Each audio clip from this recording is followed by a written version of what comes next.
Virus कोविड-19 की वैश्विक महामारी के दौरान सामाजिक जीवन ठहर सा गया है, जिसमें प्रत्यक्ष शाखा में जाना, बैठक में भाग लेना संभव नहीं है।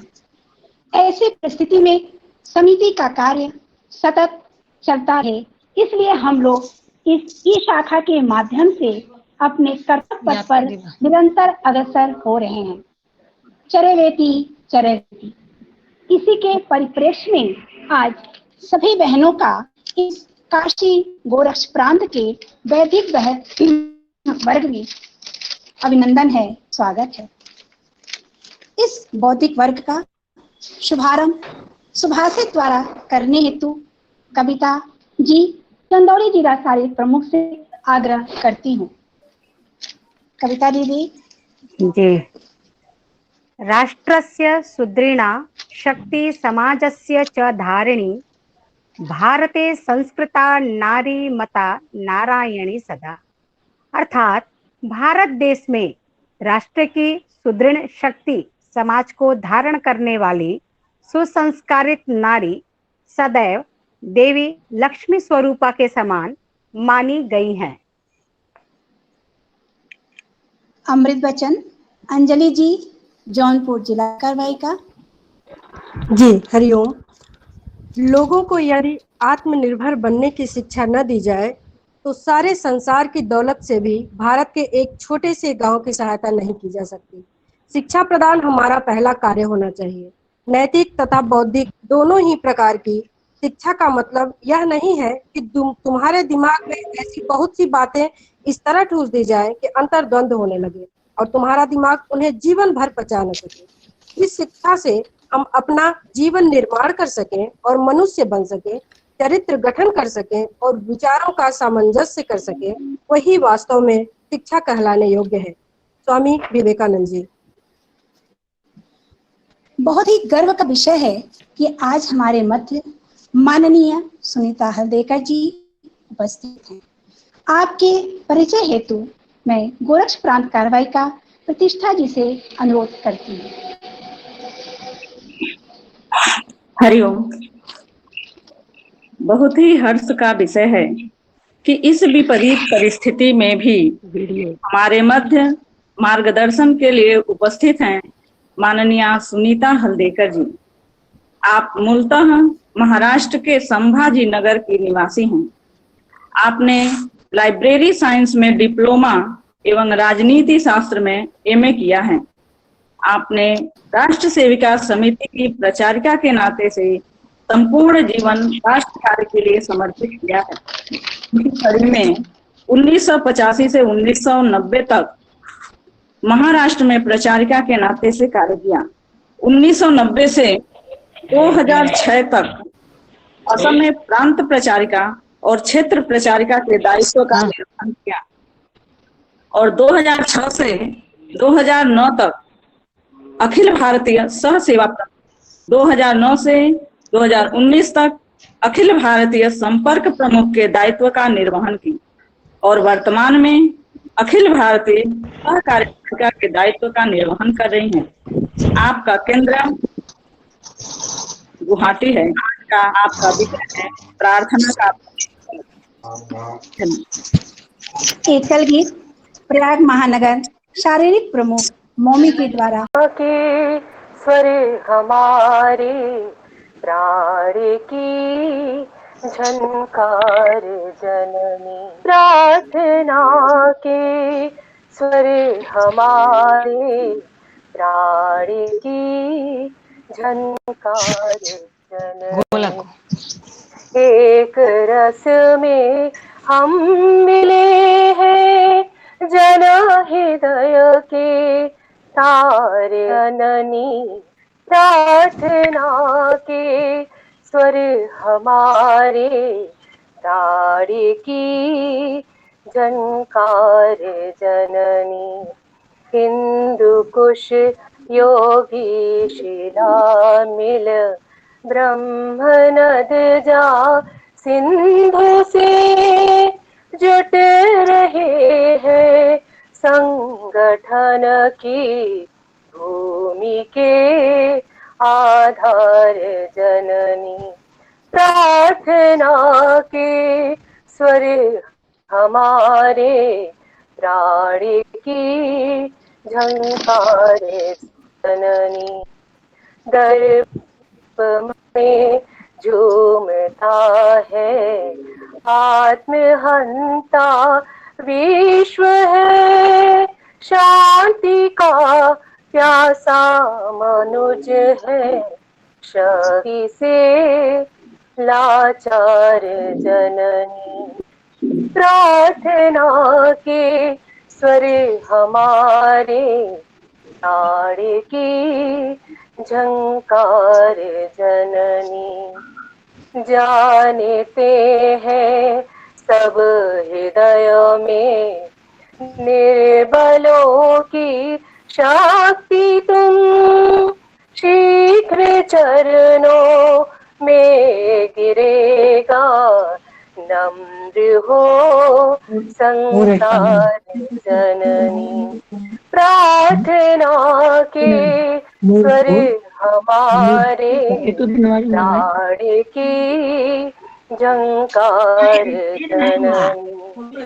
संगठन के हम प्रतीक है, वीर कर्मी पुत्रों, नित्य चढ़ता ही रहे माँ साधना का ज्वार जननी। प्रार्थना के स्वर हमारे, प्राण की झंकार जननी। एक रस में हम मिले हैं जन हृदय के तार जननी। प्रार्थना के स्वर हमारे, प्राण की झंकार जननी। भारतीय सह कार्यवाहिका माननीय सुनीता हल्देकर जी। भारती को वंदन करते हुए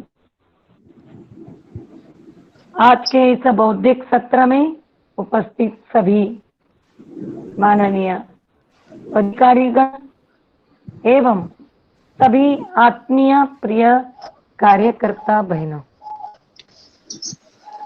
हम सभी का एक ध्येय जीवन है और ऐसा ध्येय जीवन जीने का अवसर हम सभी को राष्ट्र से के माध्यम से प्राप्त हुआ है। हम सभी ने जिस देश में जन्म लिया है वह अपनी प्रिय पावन भारत माता, जिस भारत माँ के पावन गोद में हम सभी ने जन्म लिया है और ऐसी पावन गोद में जन्म लेने के पश्चात उसकी सेवा करने का जो अवसर है, यह अवसर हम सभी को राष्ट्र सेविका समिति के कार्य के माध्यम से प्राप्त हुआ है। हम सब जानते हैं कि राष्ट्र सेविका समिति का जो कार्य है वह व्यक्ति निर्माण का कार्य है। 1936 में वंदनीय लक्ष्मीबाई केलकर अर्थात वंदनीय मौसी जी ने राष्ट्र सेविका समिति का कार्य प्रारंभ किया और राष्ट्र सेविका समिति के कार्य के माध्यम से व्यक्ति निर्माण से राष्ट्र निर्माण और ऐसे ही राष्ट्र के पुनरुत्थान के उद्देश्य से वंदनीय मौसी जी ने एक अभिनव ऐसी कार्य पद्धति को विकसित किया है और वह अभिनव कार्य पद्धति का अंग है हमारी नित्य नियमित लगने वाली समिति की शाखा। शाखा यह तंत्र है जहां पर नित्य संस्कारात्मक प्रक्रिया के आधार पर मनुष्य को मनुष्यत्व की ओर ले जाने के दृष्टि से एक शिक्षा संस्कार प्रदान किया जाता है। समिति की शाखा यह तंत्र है तो उस शाखा स्थान पर भगवत ध्वज की छत्र छाया में प्रतिदिन बोलने वाली प्रार्थना यह हमारा मंत्र है। प्रार्थना शाखा से हमारा शारीरिक मानसिक विकास संभव है, परंतु शाखा में प्रतिदिन जो प्रार्थना बोलते हैं वह प्रार्थना हम सभी के जीवन में एक दिशा देती है। मनुष्य को मनुष्यत्व के नाते निर्माण करने के दृष्टि से हमारा जीवन क्या है, यह जो आत्मबोध है, यह आत्मबोध समिति के कार्य के माध्यम से हम सभी को प्राप्त होता है। हमारा जीवन केवल खाना पीना मौज मस्ती करना, केवल इतने काम के लिए केवल हमारा जीवन नहीं है। तो हमारा जीवन, हमारे जीवन का उद्देश्य क्या है, लक्ष्य क्या है? हम सब जानते हैं कि आहार निद्रा भयमैथुनंच सामान्यमेतत् पशुभिः नराणाम् धर्मो हि तेषाम् अधिको विशेषो धर्मो विहीना पशुभिः समान। आहार, निद्रा, भय और मैथुन, ये चार विषय मनुष्य और पशु पक्षी इन दोनों में समान ही होते हैं, परंतु भगवान ने मनुष्य को धर्म दिया है, विवेक दिया है, एक विवेकपूर्ण जीवन दिया है। और ऐसा विवेकपूर्ण जीवन हम धारण कर सके, ऐसी जो धारणा है वह धारणा समिति की प्रार्थना के माध्यम से हम सभी के जीवन में प्राप्त होती है। अनेक ग्रंथ है, उन ग्रंथों में स्वामी विवेकानंद का एक पत्रावली, उन्होंने जो पत्र लिखे हैं उन पत्रों का एक ग्रंथ है। उस एक पत्र में, एक पत्रावली के ग्रंथ में, एक पत्र में स्वामी विवेकानंद कहते हैं कि मेरे जीवन का उद्देश्य क्या है। तो वे कहते हैं man making is my life mission. तो मेरे जीवन का लक्ष्य मनुष्य को मनुष्य जैसे निर्माण करना, यह मेरा मिशन है। परंतु स्वामी विवेकानंद आगे जाकर ऐसा कहते हैं, इस मिशन में हमें सफल होना है, इस रास्ते पर यदि चलना है, तो इस रास्ते पर चलने के लिए जो व्यक्ति की आवश्यकता है, तो स्वामी विवेकानंद कहते हैं मुझे ऐसा मनुष्य चाहिए, I want man but capital man. और ऐसा कैपिटल मैन अर्थात कैपिटल एम, यही कैपिटल एम निर्माण करने की जो संकल्पना है वह राष्ट्र सेविका समिति की शाखा की संकल्पना है। और ऐसे मनुष्य के जीवन में मनुष्यत्व का भाव निर्माण करने की जो दिशा है वह दिशा यानी प्रार्थना है। प्रार्थना यह ज्ञान भक्ति कर्म और समर्पण का एक समन्वय है। परमेश्वर, हमने परमेश्वर के सामने कुछ निराश होकर या शरणागति स्वीकार करते हुए हम प्रार्थना नहीं करते हैं। तो प्रार्थना हम इसीलिए करते हैं, हम जो प्रार्थना करते हैं वह प्रार्थना हम सभी के जीवन में पुरुषार्थ निर्माण हो, ऐसा पुरुषार्थ निर्माण करने वाली अपनी यह समिति की प्रार्थना है। यह जो प्रार्थना है, यह प्रार्थना हमने भारत माता को उद्देश्य करके हमने यह प्रार्थना की है। हम सब जानते हैं कि मनुष्य के जीवन में प्रार्थना का एक विशेष महत्व है। मनुष्य अपने जीवन में सुख शांति के लिए प्रार्थना करता है और बड़े विश्वास के साथ वह प्रार्थना करता है, और इस विश्वास के साथ प्रार्थना करते हुए वो अपने जीवन को सुख और समृद्धि की ओर ले जाने के लिए प्रयत्न करता है। परंतु राष्ट्र सेविका समिति में हम जो प्रार्थना करते हैं वह व्यक्तिगत स्वार्थ के लिए नहीं है, व्यक्तिगत सुख के लिए नहीं है। तो यह प्रार्थना सामूहिक सुख के लिए है, यह प्रार्थना सभी के हित के लिए है, सर्वहित मंगलकारी, ऐसी यह हमारी प्रार्थना है। स्वामी विवेकानंद कहते हैं जब हम प्रार्थना करते हैं तो प्रार्थना करते समय हमारा भाव सकारात्मक होना, हमारे मन में किसी भी प्रकार की निराशा का भाव नहीं होना, और इसलिए स्वामी विवेकानंद ऐसा कहते हैं, कोई भी दुर्बल व्यक्ति यदि नित्य प्रतिदिन श्रद्धा से निष्ठा से यदि प्रार्थना करता है कि मैं बलवान हूं, तो वह दुर्बल व्यक्ति भी अपने जीवन में बलवान बन सकता है।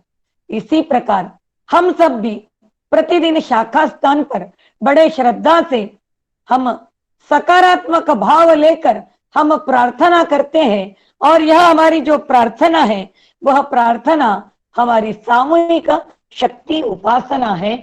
और इस सामूहिक शक्ति उपासना में हमने कृणवंतो विश्व मार्यम, इस प्रतिज्ञा को हमने अपने सामने रखा है। और ऐसी प्रतिज्ञा को सार्थक करने के लिए हम एक श्लोक में भी बोलते हैं, उत्कर्षो भवतु हिंदूनाम अखंडम भारतम तथा कृणवंतो विश्व मार्यंच प्रतिज्ञा सफला भवे।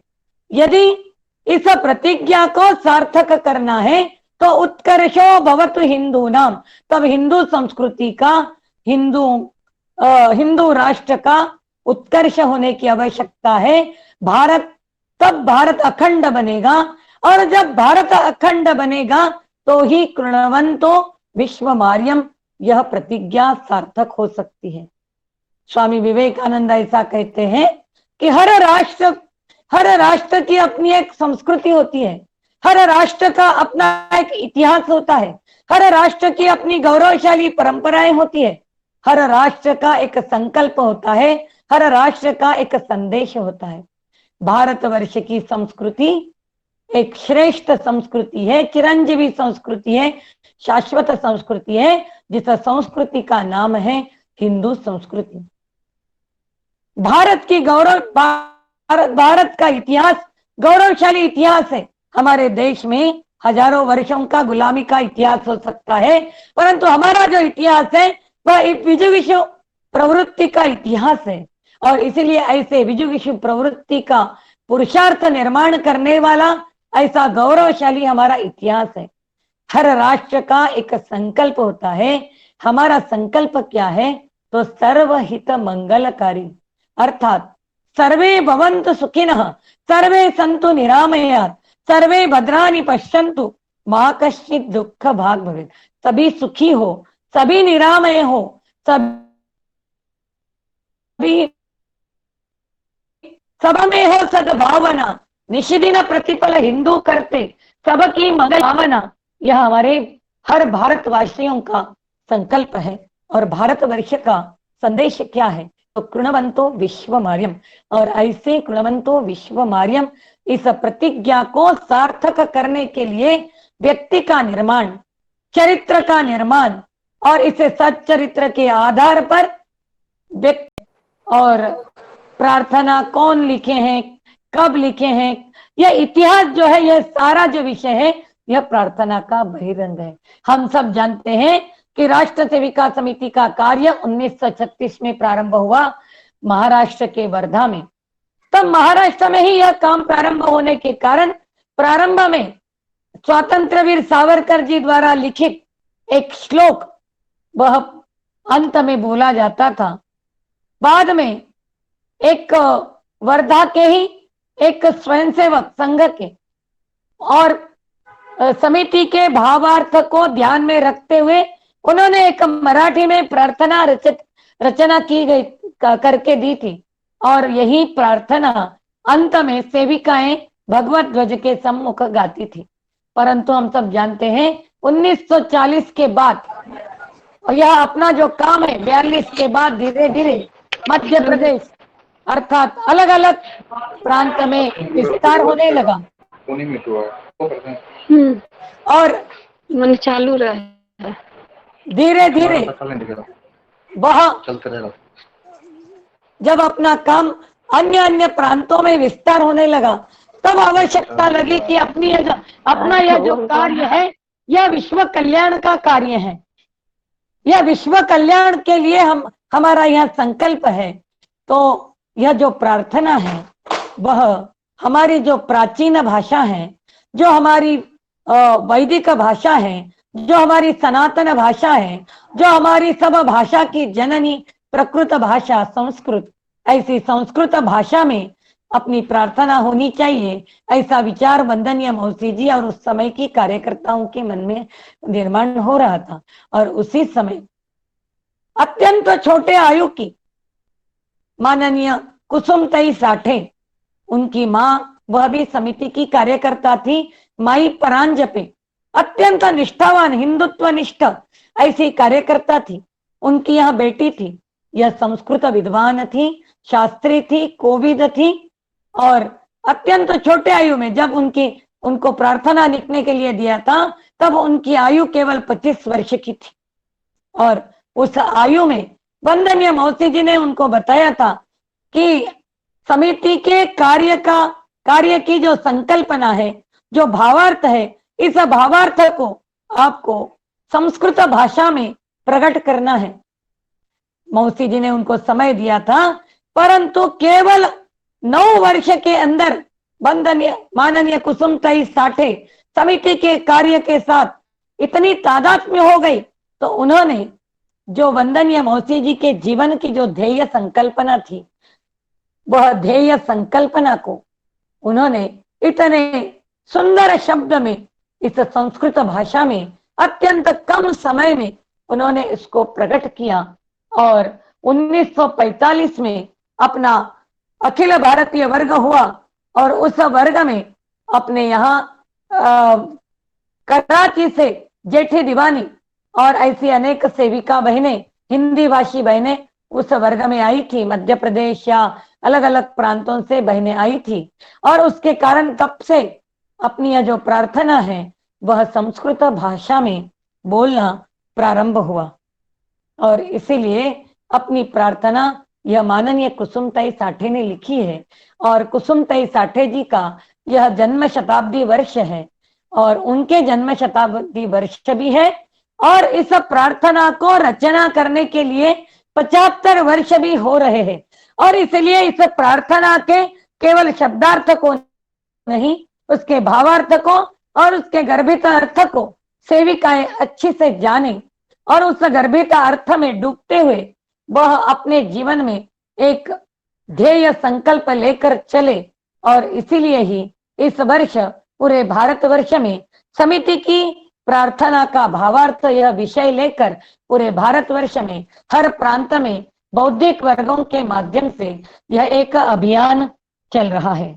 प्रार्थना का जैसा बाह्य रंग कुसुमताई साठे, जिन्होंने अपना प्रातः स्मरण है, सायं स्मरण है, या अपने अनेक गीत और श्लोक जैसे घोषाज घोषाज जय जिदा करे, जय जयकार, या ऐसे अनेक गीतों की रचना उन्होंने की, अनेक श्लोकों की रचना, धर्म कारणे सदा सहिष्णु रणांगने या सदा जहिष्णु, या ऐसे अनेक श्लोक उन्होंने रचना की थी। ऐसी विद्वान, ऐसी कुसुमताई साठे, उनके संस्मरण को हम अपने शाखा के माध्यम से जानने का हम प्रयत्न करेंगे।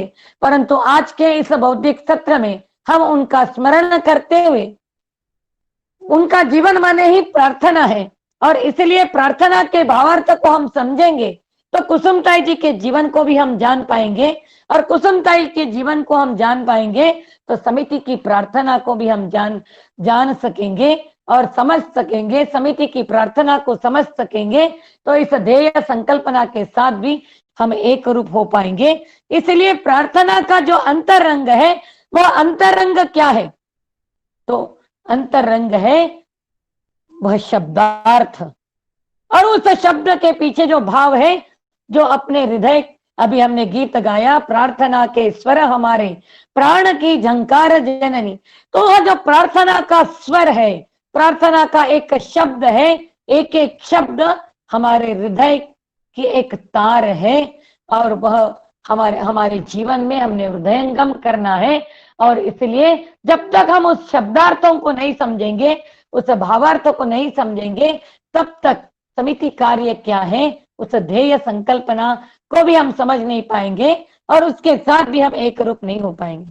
जब हम प्रार्थना के बारे में विचार करते हैं तो ऐसा ध्यान में आता है कि प्रार्थना के 3 अर्थ हैं। एक है उसका शब्दार्थ, शब्दार्थ विचारों के द्वारा प्रकट होता है। दूसरा है भावार्थ, भावार्थ सतत चिंतन से समझ में आता है।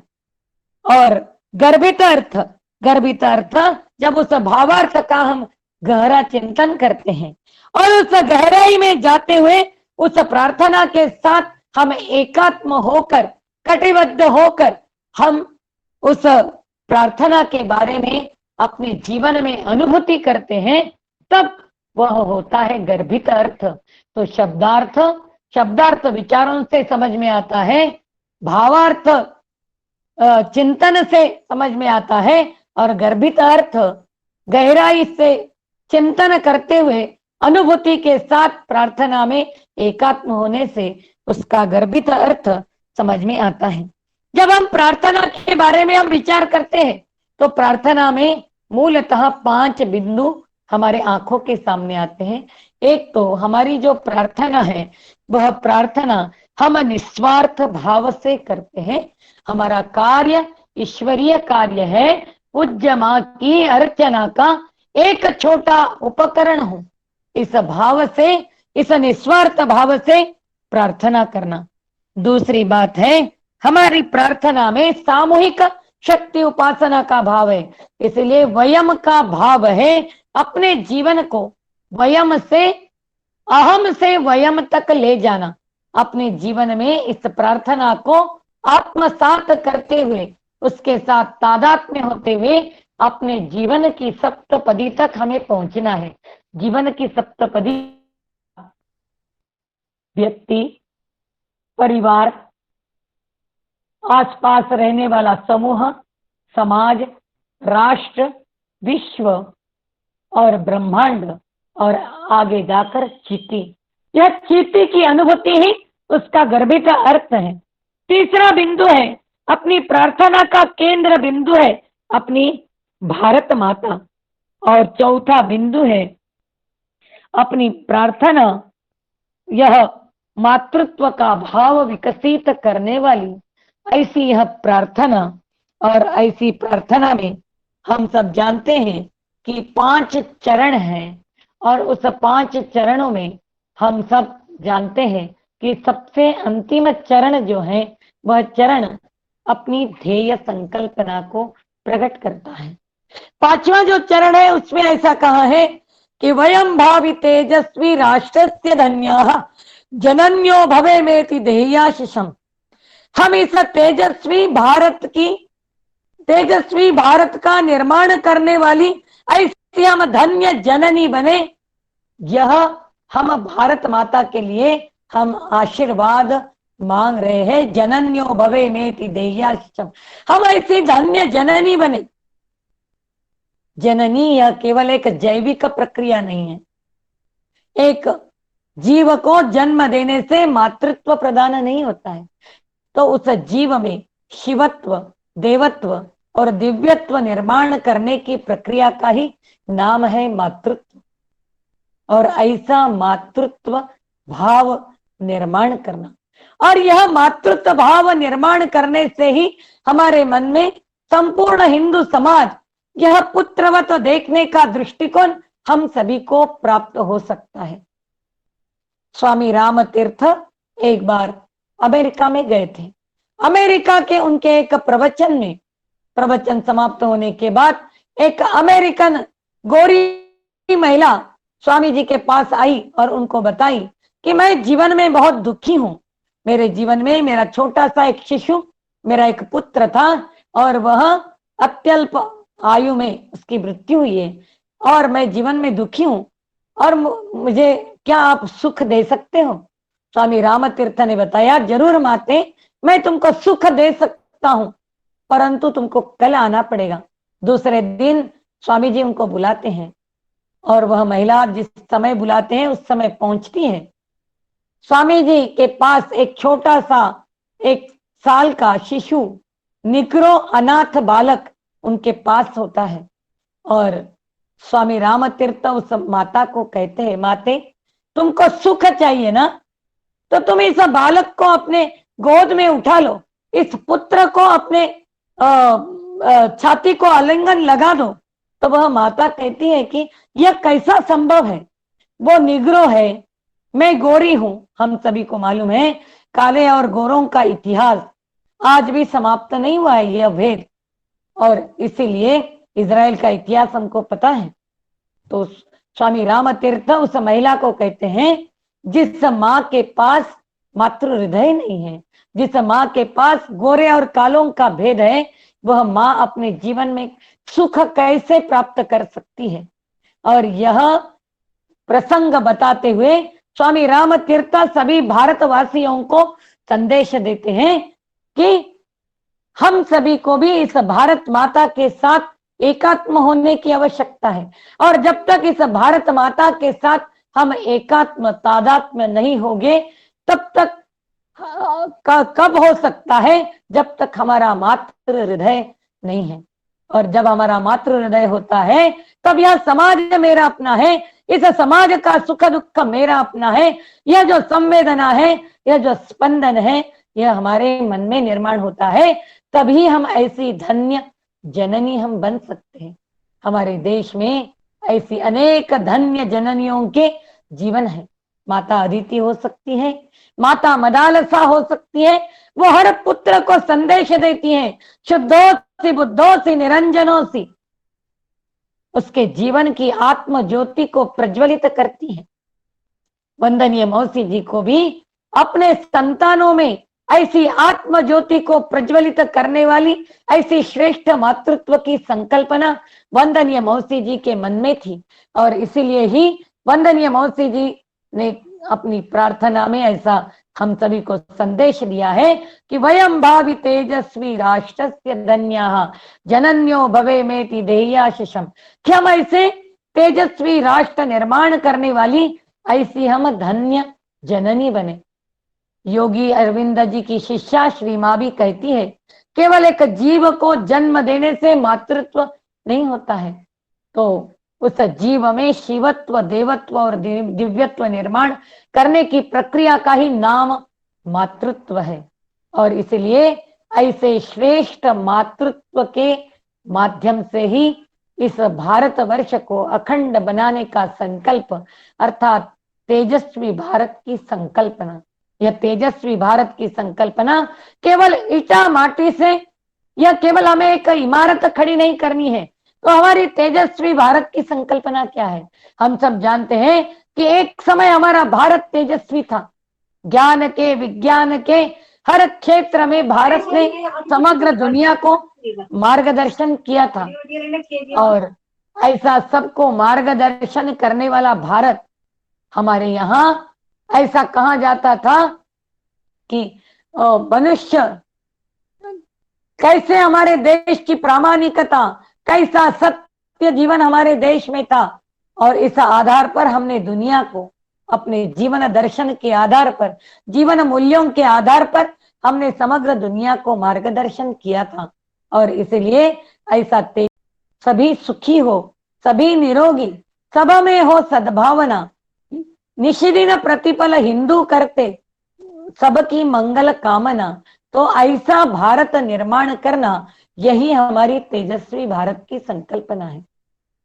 आज भी हमारे देश में ऐसे अनेक स्थान होंगे कि जहां पर एक समय भी भोजन की समस्या है।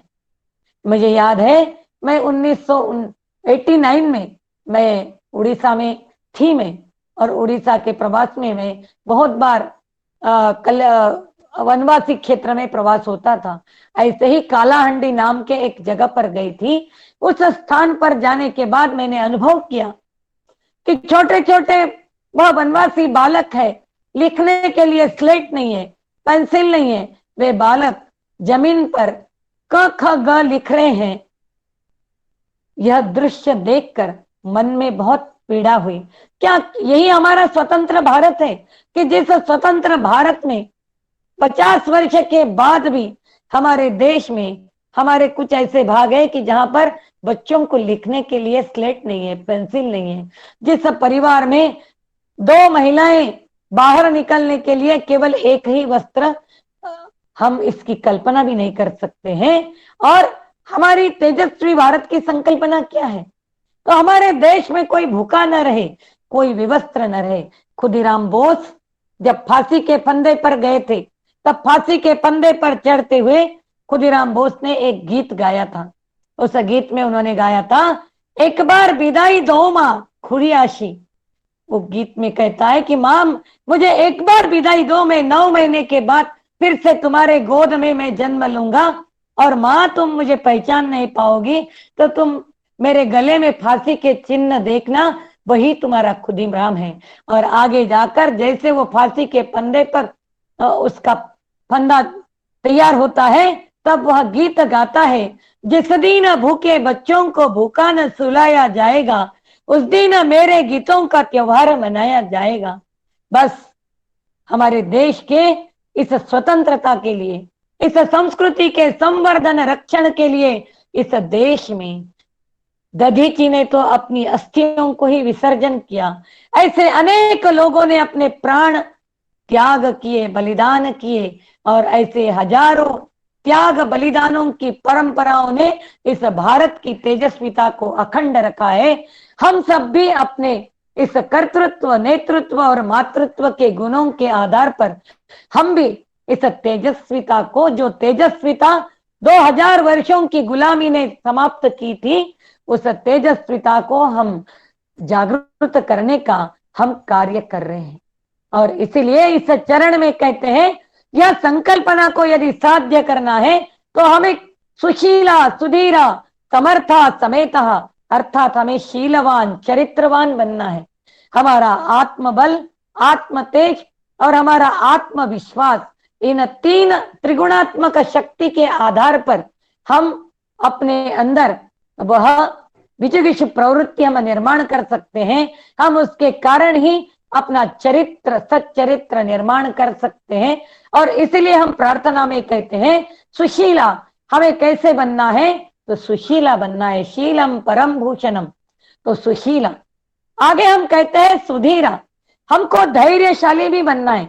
हमारा काम केवल पालक मेथी की खेती नहीं है, हमारा काम, हमने कल्प वृक्ष खड़ा करने का काम किया है, काम कर रहे हैं। तो ऐसा कल्प वृक्ष यदि खड़ा करना है तो हमें बहुत धैर्य चाहिए।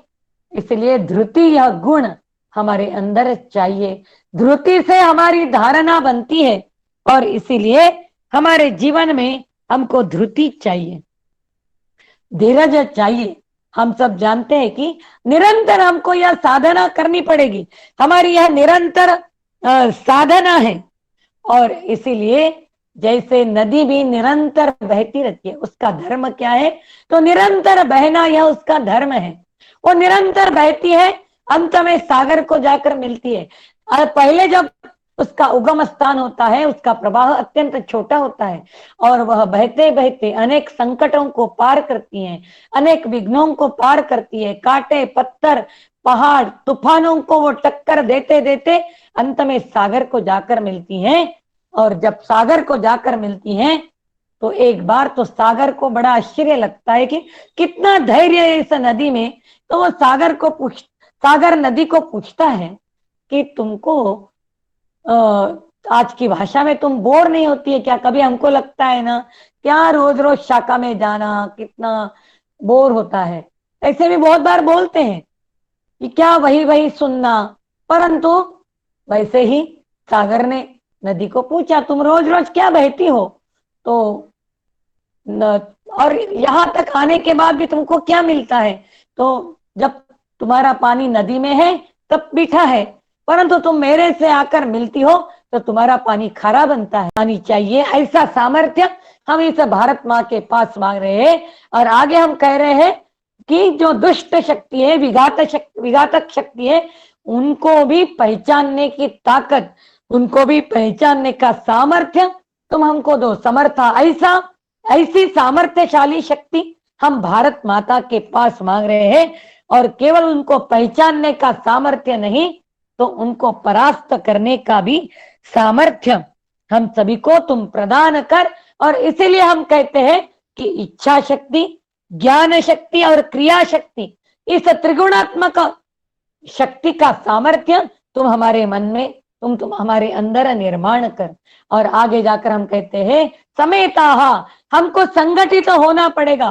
साक्षात श्री राम, भगवान श्री कृष्ण अवतारी भगवान, साक्षात भगवान होते हुए भी उन्होंने अपने जीवन में संगठन के आधार, संगठन का मार्ग लेकर ही उन्होंने अपने जीवन में धर्म संस्थापना का कार्य किया है। इसलिए संगठना ही एक ही साधन, इसी साधन को लेकर ही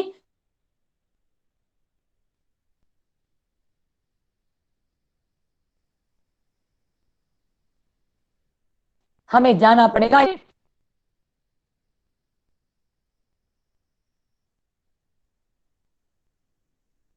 स्वमा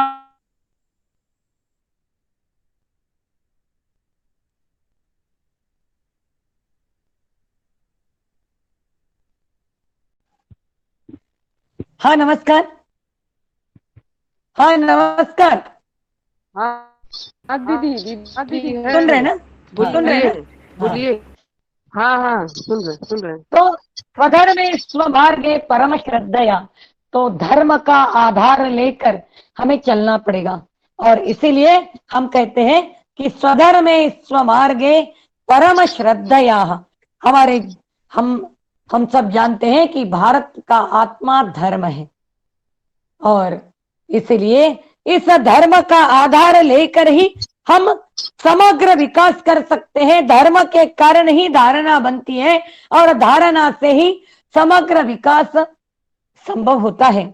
और इसीलिए धर्म क्या है? तो व्यष्टि, समष्टि, सृष्टि और परमिष्टि का आधारभूत नियम, और इसलिए धर्म हमारे लिए सर्वोपरि है। हम प्रगति तो चाहते हैं, हम भारत की तेजस्विता तो चाहते हैं, परंतु यह तेजस्विता धर्म के आधार पर चाहिए। हम सब जानते हैं कि एक बार कुछ वैज्ञानिक बाहर के भारत में आए थे, और उन्होंने कहा कि यहाँ की कोयल कितनी सुंदर गीत गाती है, परंतु वो कितनी काली है। तो हमारे पास ऐसी दवाई है कि उस दवाई से कोयल का रंग तो सफेद हो जाएगा, परंतु कोयल का जो गीत गाने का धर्म है वो समाप्त हो जाएगा। हमें ऐसी दवाई हमको नहीं चाहिए, ऐसी भौतिक प्रगति हमको नहीं चाहिए। मयूर कितना सुंदर है, कितना सुंदर नृत्य करता है, परंतु उसके पैर कितने भद्दे हैं। तो हमारे पास ऐसी दवाई है कि हम उसके पैर सुंदर करेंगे, परंतु जैसे ही उनके पैर सुंदर हो जाएंगे तो वो अपना नृत्य करना भूल जाएगा। तो हमको भी प्रगति चाहिए, समृद्धि चाहिए, भौतिक समृद्धि भी चाहिए, किंतु धर्म छोड़कर नहीं चाहिए। और इसीलिए हम सभी को धर्म का आधार लेकर ही चलना पड़ेगा। इसलिए ऋषि अरविंद जी जब उत्तरपाड़ा अलीपुर द्वार से बरी होकर जब कलकत्ता में आए, और वहां के उत्तरपाड़ा में उन्होंने जो भाषण दिया था, उस भाषण में उन्होंने कहा था कि सनातन धर्म जगेगा, भारत जगेगा, सनातन धर्म का पतन होगा, भारत का पतन होगा। और इसलिए इस सनातन धर्म का रक्षण करना, संरक्षण करना, उसका आधार लेकर चलना, यही हर व्यक्ति का जीवन है, वही हर व्यक्ति का कर्तव्य है। इसलिए स्वधर्मे स्वमार्गे परम श्रद्धया, श्रद्धा निष्ठा के माध्यम से हमें इस धर्म का आधार लेकर हम चिरंतन चलना पड़ेगा। इसके आधार पर ही हम इस भारत को तेजस्वी और समृद्ध बना सकते हैं। परंतु ऐसी तेजस्वी समृद्धता के लिए प्रार्थना का पहला जो चरण है, इस पहले चरण में हमारा आत्मबोध कि मैं कौन हूं, मैं कहां से आई हूं, मेरे जीवन का लक्ष्य क्या है, ये धरती क्या है, इस धरती का परिचय क्या है, इस धरती का संकल्प क्या है, इस धरती का लक्ष्य क्या है। और इसीलिए अपने प्रार्थना के पहले चरण में ऐसा कहा है, नमामो वयम मातृभू पुण्य भूस्वाम, कि हे मातृभूमि, हे पुण्य भूमि, वयम माने हम तुमको नमस्कार करते हैं। हमारी यह मातृभूमि है, हमने इसको माँ के रूप में हमने उसका दर्शन किया है। और यह माँ की यह जो मातृत्व का जो विकास है, यह विकास यात्रा हमारे वेद से ही हम जानते हैं। हमारा जो भूमि सूक्त है अथर्ववेद में, उस भूमि सूक्त में कहा है, माता भूमि ही पुत्रो हम पृथिव्याम, यह भूमि हमारी माँ है और हम इसकी संतान हैं। परंतु आगे जाकर इसमें कहा है हम संतान भी कैसी है, तो वयम अमृतस्य पुत्रः नूनम। तो इसलिए हमने इस भूमि को माँ के दृष्टि में देखा है। यह हमारे लिए एक माँ है। ऋषि अरविंद जी भी कहते हैं यह हमारे लिए केवल एक जमीन का टुकड़ा मात्र नहीं है, यह हमारे लिए केवल एक सार्वभौमिक राज्य नहीं है, यह हमारे लिए केवल एक भौगोलिक क्षेत्र नहीं है, यह हमारे लिए एक जीती जागती चैतन्यमयी माँ है। इसलिए बंकिम चंद्र जी भी अपने वंदे मातरम में यही कहते हैं, सुजलाम सुफलाम मलयज शीतलाम सस्य श्यामलाम मातरम। 12 महीने 6 ऋतु में अलग अलग फल फूलों से समृद्ध ऐसी यह हमारी भारत माता, जिसको हमने माँ के रूप में लिखा है। और इसलिए स्वतंत्र वीर सावरकर भी जब इंग्लैंड में थे तो इसे इंग्लैंड के प्रासाद में जब वो कहते हैं रहते हैं, वो कहते हैं प्रासाद यहाँ मुझे भारी, माँ की झोपड़ी मुझे प्यारी। और आगे जाकर वो कहते हैं कि मेरा प्राण बहुत व्याकुल हो रहा है, माँ तुम्हारे दर्शन के लिए मुझे बहुत मन व्याकुल हो रहा है। हमारे यहाँ अलग अलग समय में अलग अलग कवियों ने अपने यहाँ अनेक मातृभूमि के प्रति वर्णन किए हैं। हमारे यहाँ मैथिली चरण गुप्त जी ने भी यही कहा है, जो भरा नहीं है भावों से बहती धार, बहती जिसमें धार नहीं, वह हृदय नहीं वह पत्थर है, जिसमें स्वदेश का प्यार नहीं। तो ऐसा मातृभूमि के प्रति हमारी जो धारणा है, हमने उसको माँ के रूप में देखा है। और इसीलिए हे मातृभूमि, आगे हम कहते हैं कि यह मातृभूमि केवल यह मातृभूमि नहीं, हम सब देखते हैं कि यह हमारे लिए वह पुण्य भूमि भी है। और क्यों पुण्य भूमि है, तो यहाँ पर हजारों वर्षों से यहाँ पर अनेक ऋषि मुनियों ने जन्म लिया है। हम सब जानते हैं देवताएं भी इस धरती पर जन्म लेने के लिए लालयित होते हैं। हमारे यहाँ कहते हैं गायन्ति देवा अखिल गीत कानी, धन्यास्तुते भारत भूमि भाग्ये, स्वर्गापवर्गास्पद हेतु मार्गे, भवन्ति भूयात् पुरुषः सुरत्वात्। देवताएं भी इस धरती पर जन्म लेने के लिए लालायित रहते हैं। और इसलिए हमने उसको कहा है हे पुण्य भूमि। यहाँ पर हमारी ग्रंथ संपदा, वेद, उपनिषद, भागवत, रामायण, महाभारत, ऐसी अनेक हमारी जो धर्म ग्रंथ है वह हमारे जीवन का सार है, वह हमारे जीवन के मूल्य है, वह हमारे जीवन जीने का एक तत्व ज्ञान है, वह हमारे जीवन जीने के ये सारे ग्रंथ मार्ग है। और इसलिए हमने उसको कहा है हे पुण्य भूमि, क्योंकि इस धरती पर साधना से इस धरती को यह पुण्यत्व प्राप्त हुआ है। हम सब जानते हैं कि जब भगिनी निवेदिता भारत में आई तब उन्होंने इस धरती पर जब कदम रखा तब उन्होंने कहा था धन्य हूं मैं भारत में हूं। और आगे जाकर उन्होंने अपने डायरी में प्रथम दिन लिखा है, मैंने जब इस धरती पर कदम रखा मुझे ऐसी अनुभूति हुई कि मैंने जैसे मैं माँ की गोद में स्तनपान कर रही हूं और माँ मुझे रामायण महाभारत की गाथाएं सुना रही हैं। और यह अनुभूति एक आयरिश कन्या कर सकती है। हमने तो इस धरती पर जन्म लिया है, हमारा जीवन इस धरती का जल वायु अन्न फल से बड़ा हुआ है, वर्धिष्णु हुआ है। इस यहाँ के श्रेष्ठ विचारों से हमारा जीवन विकसित हुआ है, तो हमारे मन में यह अनुभूति क्यों नहीं?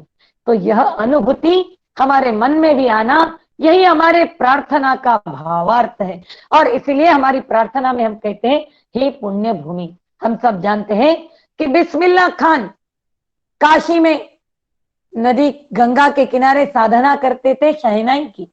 एक बार अमेरिका ने उनको अनेक पैकेज लेकर बुलाया था, तब बिस्मिल्लाह खान ने कहा था कि मैं इस गंगा मैया को छोड़कर मैं नहीं जा सकता हूं।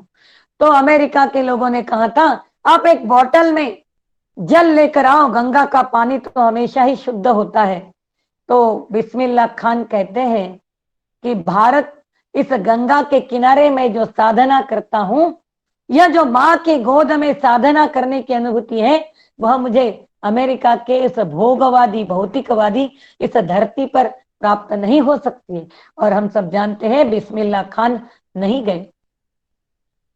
ऐसे साधना से यह भूमि, कुंभ में हम सब देखते हैं, जब अभी पिछले बार जब प्रयाग में कुंभ लगा, तो उस प्रयाग के कुंभ में अमेरिका से, बाहर देशों में से जो लोग आए, इतनी भीड़ को देखने के बाद उन्होंने ऐसा कहा, अब गंगा के पास जाने की आवश्यकता नहीं, भारतवर्ष की हर व्यक्ति का स्पर्श ही गंगा के स्नान करने के समान है। इतनी पवित्रता, इतनी शुद्धता इस धरती पर है। और इसलिए हे पुण्य भूमि, हे मंगल भूमि, क्योंकि हमारा भारत देश सर्वहित मंगलकारी है। हमारे देश का इतिहास, दुनिया के अनेक लोग हमारे देश पर आक्रमण करने के लिए आए, परंतु भारत के लोग कभी भी बाहर में आक्रमण करने के लिए नहीं गए। कहीं भी इतिहास में ऐसा उदाहरण नहीं। हाँ, भारत के लोग गए हैं दुनिया में, परंतु ज्ञान का वितरण करने के लिए गए हैं, प्रकाश का वितरण करने के लिए गए हैं। स्वामी विवेकानंद ने केवल 2 शब्द से उन्होंने सारे धर्म सभा को जीत लिया था, my brothers and my sister's of American. परंतु यह स्वामी विवेकानंद की वाणी से भारत बोल रहा था, भारत की यह मंगल वाणी बोल रही थी। और इसीलिए हम कहते हैं कि हे मंगल भूमि, हे वत्सल भूमि, अपनी जन्म भूमि तो हमें केवल जन्म से लेकर मृत्यु तक हमारा लालन पोषण करती है, परंतु यह हमारी मातृभूमि, मृत्यु के बाद भी हम इस मिट्टी में हम मिल जाते हैं। और इसलिए हे पुण्य भूमि, हे मंगल भूमि, हे वत्सल भूमि, तुम्हारे कारण हमारा जीवन विकसित हुआ है, तुमने हमारा लालन पोषण किया है, इसलिए हम हमारा जीवन तुमको समर्पित करते हैं। स्वयं जीवितान्यर्पयामस्त्वयि, हम हमारा जीवन तुमको समर्पित कर रहे हैं। यह जीवन समर्पण अर्थात इस भारत माता के साथ हमारा कमिटमेंट है कि जैसा धरती पर हमने जन्म लिया है, इस धरती के लिए हमने कटिबद्ध होना है। और जब हम कटिबद्ध होते हैं, तब हम कितनी भी कठिन परिस्थिति आती है, तब हमारे मन में किसी भी प्रकार का भाव निर्माण नहीं होता है। और इसीलिए यह जो समर्पण का भाव है, आचार स्वदेशी, विचार स्वदेशी, व्यवहार स्वदेशी, हम हमारे घरों में आज हम फिर से स्वदेशी का नारा देश में गूंज रहा है। हमारे घरों में सवेरे से लेकर हर चीज स्वदेशी ही आएगी, इसका ध्यान हम करेंगे। आज हमको लगता है कि नहीं, बच्चे मानते नहीं है, उनका जन्मदिन में हम ही अपने परिवारों में केक लाते हैं, केक काटते हैं। नहीं, हम तो कैंडल नहीं बुझाते हैं, हम तो केवल केक लाते हैं। परंतु केक काटना यह भी हमारी संस्कृति नहीं है। परंतु आज हम क्या, जब स्वयं जीवितान्यर्पयामस्त्वयि कहते हैं, तो अपने नित्य जीवन में हमने इसका विचार करने की आवश्यकता है। अपने आचार विचार व्यवहार में यह स्वदेशी का यह भाव, अपने जीवन मूल्यों के आधार पर अपनी जीवन शैली को हमने विकसित करना चाहिए। खान पान सब दृष्टि से हमें विचार करना है। और इसलिए हमने कहा है कि हम हमारा जीवन तुमको समर्पण कर रहे हैं। आगे के दूसरे चरण में कहा है, नमो विश्व शक्ति, नमस्ते नमस्ते। हे विश्व शक्ति, हमने भारत को विश्व शक्ति कहा है, क्योंकि भारत यह जगति का प्रथम देश है। दुनिया का सबसे पहला देश भारत देश है। भा मने तेजस्विता, रत मने रममान होने वाला, रत मने वितरण करने वाला, जो तेजस्विता को वितरित करता है, ऐसा तेजस्विता को प्रसरण करता है, ऐसा देश भारत देश वह जगति का प्रथम देश है, सृष्टि का प्रथम देश है। और इसलिए हम कहते हैं कि हे विश्व शक्ति, हमने उसको विश्वात्मक शक्ति के रूप में देखा है। और हमने कहा है कि हे विश्व शक्ति, तुमने ही इस हिंदू राष्ट्र का निर्माण किया है। भारत यह हिंदू राष्ट्र है, यह हिंदू संस्कृति है यहाँ की, और यह हिंदुस्तान है, यहाँ का रहने वाला समाज यह हिंदू समाज है। जैसे मनुष्य यह भाव, यह मनुष्यत्व है, व्यक्ति यह भाव, यह व्यक्तित्व है, वैसे ही हिंदू यह भाव, यह हिंदुत्व है। त्व यह परिचय, त्व माने परिचय। तो तुमने ही इस हिंदू राष्ट्र का निर्माण किया है, और इसलिए हे विश्व शक्ति, तुमको हम बार बार नमन करते हैं, तुमको बार बार हम वंदन करते हैं। कौन कहेगा अबला केनुमा, ये तो बोले त्वम ही दुर्गा दश प्रहरण धारिणी, कमला कमल दल बिहारिणी, वाणी विद्या दायिनी। तो ऐसी तुम विश्व शक्ति, तुमने ही इस राष्ट्र का निर्माण किया है, और इसलिए हम तुमको बार बार नमन करते हैं, वंदन करते हैं। परंतु तुम हमें प्रसादात् वैवात्र सज्जा समेत्य समालंबितुम दिव्य मार्गम वयम, तुम हमको प्रसाद दो, तुम हमको सामर्थ्य दो, हमने इस दिव्य मार्ग पर चलने का अवलंब किया है। हमारा मार्ग कैसा है? दिव्य मार्ग है, क्योंकि हमारा कार्य धर्म संस्थापना का कार्य है, दुष्ट शक्ति का विनाश, सज्जन शक्ति का निर्माण और धर्म संस्थापना का कार्य। और इसलिए इस ईश्वरीय कार्य के हम साधन हैं। पूज्य माँ की अर्चना का एक छोटा उपकरण हूं, और इस उपकरण जब हम पूजा करने के लिए निकले हैं, तो तुम्हारे ये पूजा का साधन जो है वह कैसा होना चाहिए? वह परिपक्व होना चाहिए। जैसे कुम्हार बार बार उस घड़े की परीक्षा लेता है, और उस घड़े की परीक्षा लेते लेते उस घड़े में पानी रखने की क्षमता निर्माण होती है। और इसलिए ऐसा परिपूर्ण घड़ा, ऐसा सामर्थ्य तुम निर्माण कर, क्योंकि हमारा मार्ग कैसा है? दिव्य मार्ग है। उसमें हो सकता है बहुत कांटे हो सकते हैं, पत्थर हो सकते हैं, बहुत बाधाएं हो सकती हैं, परंतु इस मार्ग पर चलने से ही हम इस धर्म संस्थापना का कार्य हम कर सकते हैं, धर्म की संस्थापना कर सकते हैं। और इसलिए इस मार्ग पर चलने का सामर्थ्य तुम हमारे अंदर प्रदान कर। जो मार्ग हमने, वंदनीय मौसी जी ने भी इस दिव्य मार्ग पर चली हैं, हम भी उस मार्ग पर चलने के लिए निकले हैं, हमें भी वो सामर्थ्य चाहिए। वंदनीय मौसी जी ने, जिस समय महिलाएं घर की दहली से बाहर नहीं निकलती थी, अनेक सामाजिक बंधन थे, परंतु ऐसे समय में कितना कठिन कार्य वंदनीय मौसी जी ने उस समय किया है। और ऐसी ही हमारे भारतवर्ष में ऐसी कितनी, इस भारतवर्ष के इतिहास के हर पृष्ठ में ऐसी संकल्पित तेजस्वी मातृशक्ति की गाथाएं अंकित है। माँ के रूप में हो सकती है, पत्नी के रूप में हो सकती है, भगिनी के रूप में हो सकती है, कन्या के रूप में हो सकती है, परंतु उन्होंने अपने जीवन में इस मार्ग का अवलंब किया है। वो उनके अंदर जो सामर्थ्य था कि जिसके कारण वो इस मार्ग पर अवलंब कर पाई, उस मार्ग पर चल पाई, तो हमें भी इस मार्ग पर चलना है। तुम हमें भी वह सामर्थ्य दो। हम सब जानते हैं कि ऐसे अनेक जीवन है, जैसे वीर सावरकर जी, जब उनको काले पानी की सजा हुई और जब उनको अंडमान में ले जाने की तैयारी हो रही थी, और वहां पर मिलने के लिए उनकी भाभी, उनकी पत्नी उनको मिलने के लिए आए थे। जब वीर सावरकर जी तो बेड़ियों के अंदर में उनको बांध कर रखा हुआ था, और उन बेड़ियों को ये दोनों भी देख रहे थे। मन में तो बहुत कष्ट हो रहा था। सावरकर जी ने पत्नी को पूछा, मेरे इन बेड़ियों को देखकर, इन श्रृंखला से बंधे हुए शरीर को देखकर तुम्हारे मन में कष्ट तो नहीं हो रहा है? तब यह भारतवर्ष की दिव्य शक्ति, यह तेजस्वी शक्ति, वह क्या उत्तर देती है? वो कहती है कि जिस दिन मैंने आपको जिस दिन हमारा विवाह हुआ था, उस विवाह के दिन मैंने जो वरमाला पहनी थी, उस वरमाला को इस बेड़ियों में मैं अनुभव कर रही हूं।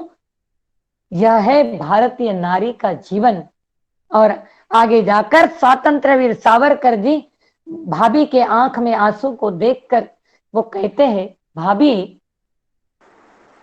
घास के तिनके को एकत्रित करते हुए तो पशु पक्षी भी अपना घोंसला बनाते हैं, हमें ऐसा घोंसला नहीं बनाना है, हमें ऐसा संसार नहीं बनाना है। भले हमारा संसार उद्ध्वस्त हो जाएगा, परंतु हमारे एक संसार उद्ध्वस्त होने के कारण लाखों के संसारों में सोने का धुआं निकलेगा। ऐसा संसार हमें खड़ा करना है। और इसीलिए इस दिव्य मार्ग पर चलने के लिए मुझे तुम लोगों से मुझे भी सामर्थ्य चाहिए। और अपनी पत्नी और भाभी से वीर सावरकर जी सामर्थ्य मांगते हैं, और इस सामर्थ्य के आधार पर सावरकर जी उस काले पानी में कितनी कठिन परीक्षा को देते हैं। और ऐसे एक ने जगदीश चंद्र बसु की पत्नी को कलकत्ता के कॉलेज में नौकरी मिली, उनको बताया गया कि तुम तो भारत के, इसलिए तुमको इंग्लैंड के प्रोफेसर से तुमको 1/4 ही पेमेंट मिलेगा, परंतु भारत के विद्यार्थियों को विद्यादान के उद्देश्य से वह नौकरी ज्वाइन करते हैं। घर से कैसे आने के लिए साधन नहीं होता है, पैसे हाथ में नहीं है। उनकी पत्नी सहधर्मचारिणी का उस दिव्य मार्ग का अवलंब करती है, और वह रोज अपने पति जगदीश चंद्र बसु को स्वयं नाव चलाते हुए उनको नदी पार कराती है। और कॉलेज समाप्त होने के बाद फिर वह नाव लेकर आती है और जगदीश चंद्र बसु को वह स्वयं नाव चलाते हुए लेके जाती है।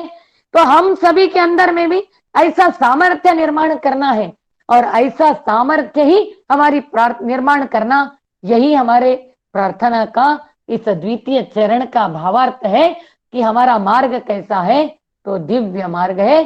जिस दिव्य मार्ग पर शबरी गई है, जिस दिव्य मार्ग पर जाम्बुवंत ने भी अपने प्राण को मुट्ठी में बांध कर रखा है, जिस दिव्य मार्ग पर चलने के लिए भगवान श्री रामचंद्र जी ने भी 14 वर्ष का वनवास प्राप्त किया है, जिस दिव्य मार्ग पर चलने के लिए राष्ट्र ही सर्वोपरि, इस भाव को जगाने के लिए सीता माँ ने भी अपने जीवन में 3 बार वह परीक्षाएं देती है। तो यह जीवन, ऐसा सामर्थ्य ही इस राष्ट्र को सामर्थ्य निर्माण कर सकता है। और इसीलिए हम कहते हैं कि प्रासाद मने सामर्थ्य, प्र मने प्रसन्नता, सा मने सामर्थ्य, सा मने सतर्कता, द मने दया, द मने दाना, देना, करना, दूसरों के लिए करना, दिव्य मार्ग पर चलना। तो ऐसा प्रसाद सामर्थ्य के साथ इस दिव्य मार्ग पर चल।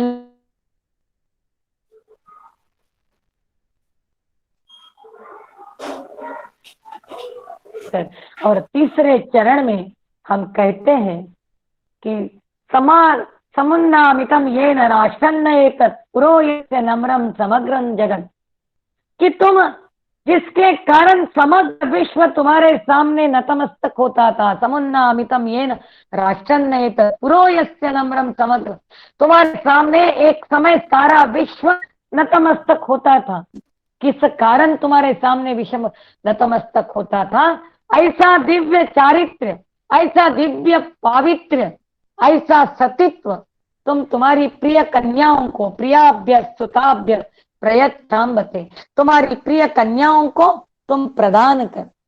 ऐसा प्रिय सतीत्व हम सब जानते हैं कि सीता में वो सतीत्व था।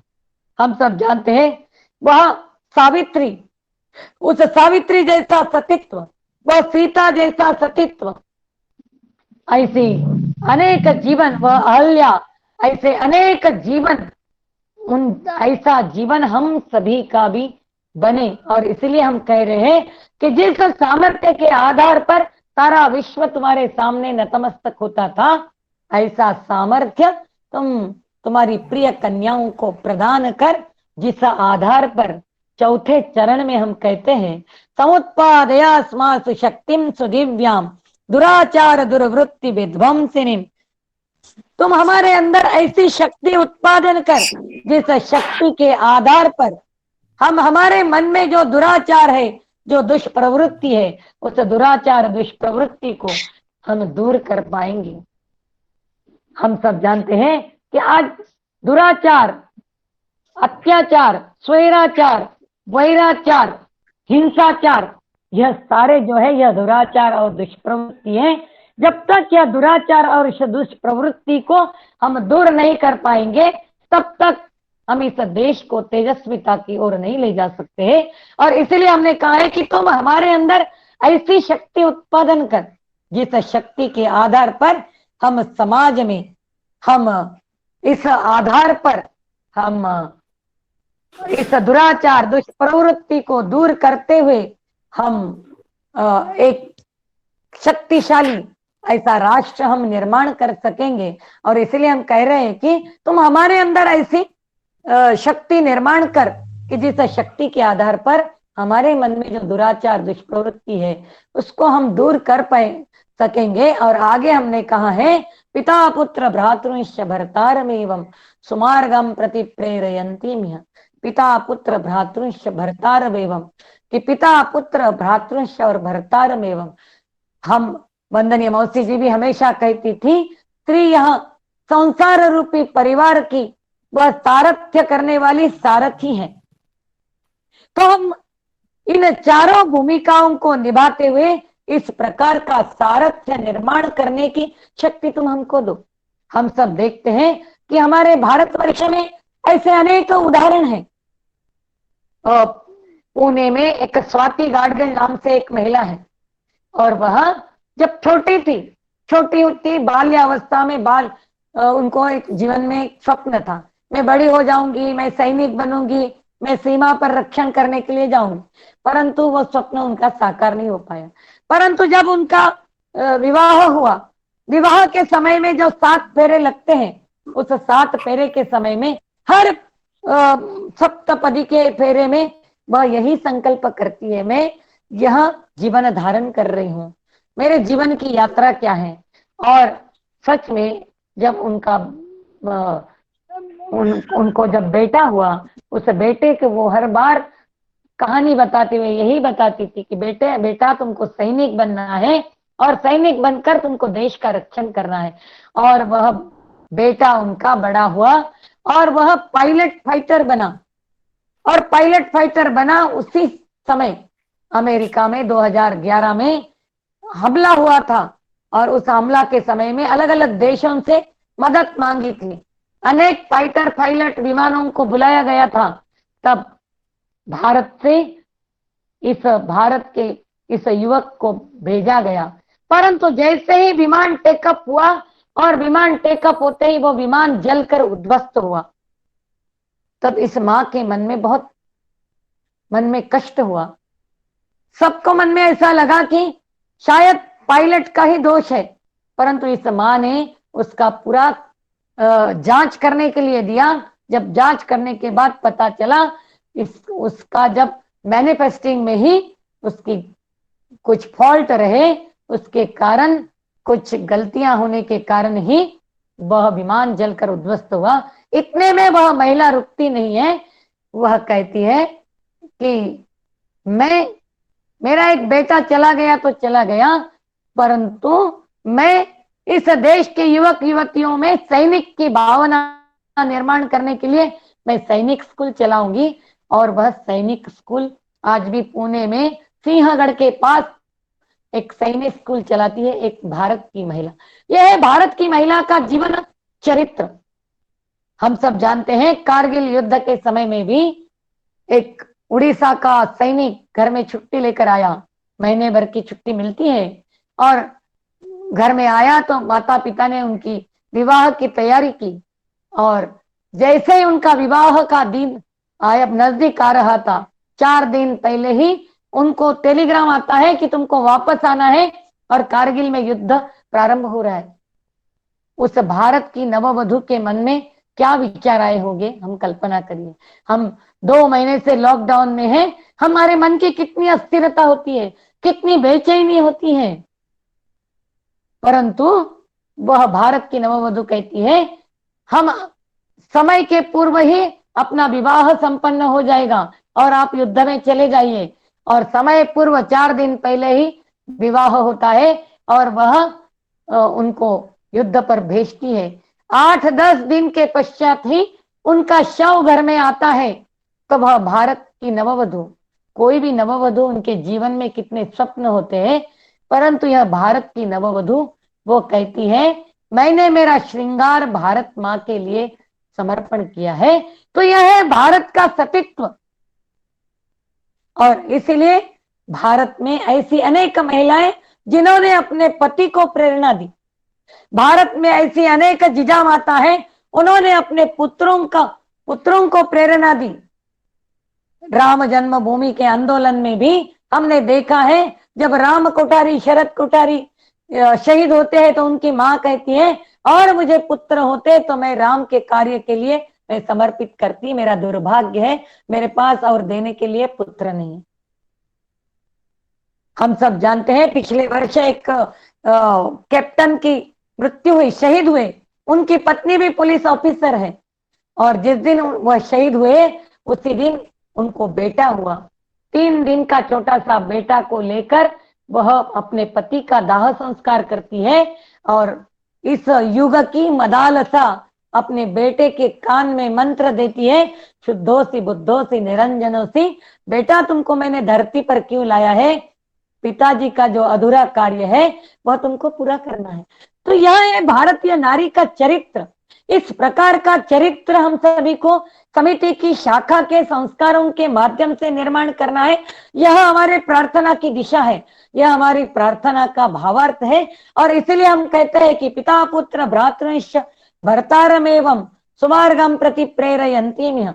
हम हमारे देश में फिर से चंपा धरती पर आए और वह अपने पिता को, आज भी हम देखते हैं कि कर्नाटक के शाखा की मुख्य शिक्षिका, वह अपने पिताजी जब झूठा सर्टिफिकेट देकर वह फ्रीडम फाइटर का सर्टिफिकेट लाते हैं झूठे पेपर देकर, तो वह बेटी अपने पिताजी को सर्टिफिकेट वापस कराने के लिए बाध्य करती है। जब डीसी उनको पूछते हैं कि तुमको ये प्रेरणा कहां से मिली, तो वह कहती है मैं राष्ट्र सेविका समिति की चेन्नम्मा शाखा की मैं मुख्य शिक्षिका हूं। उन्होंने अपने पिताजी को प्रेरणा दी। ऐसे ही महाराष्ट्र में कोल्हापुर में अपनी एक कार्यकर्ती, उनका एक बेटा बहुत बड़ा एक बिजनेसमैन था और वो कोई घोटाला में फंस गया था।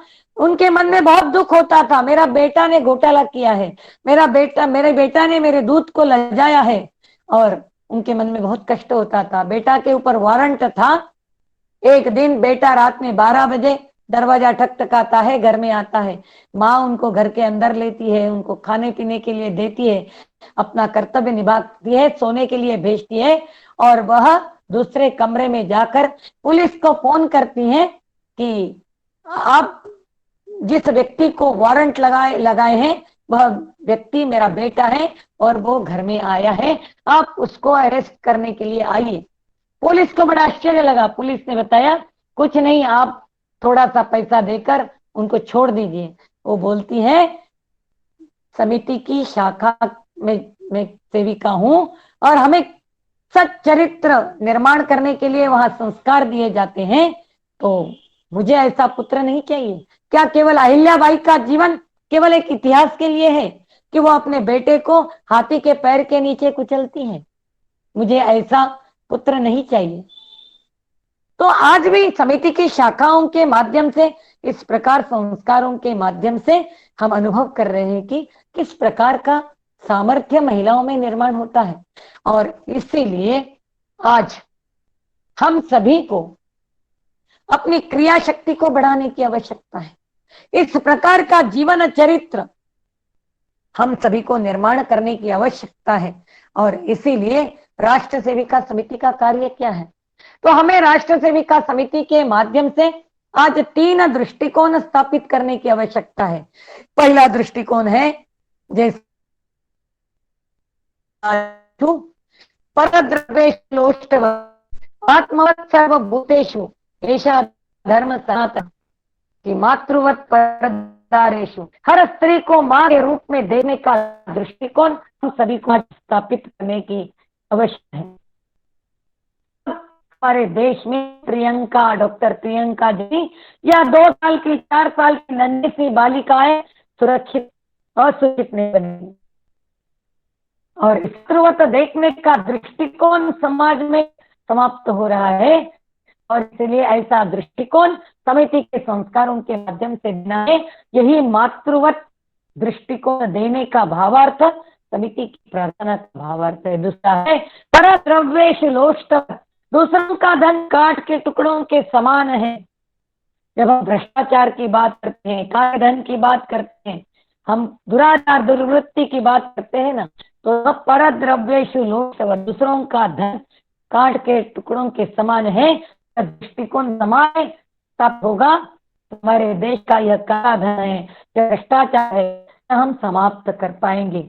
और इसलिए आज हम कहते हैं आत्मवत् सर्वभूतेषु, हर एक में ईश्वर का तत्व है। अहम ब्रह्मास्मि सर्वखलविदं ब्रह्म, मेरे अंदर तत्व है, वह जीव में, जड़ में, चेतन में, सभी में विराजमान है। यह भाव, यह 3 दृष्टिकोण समिति के कार्य के माध्यम से निर्माण करने की आवश्यकता है।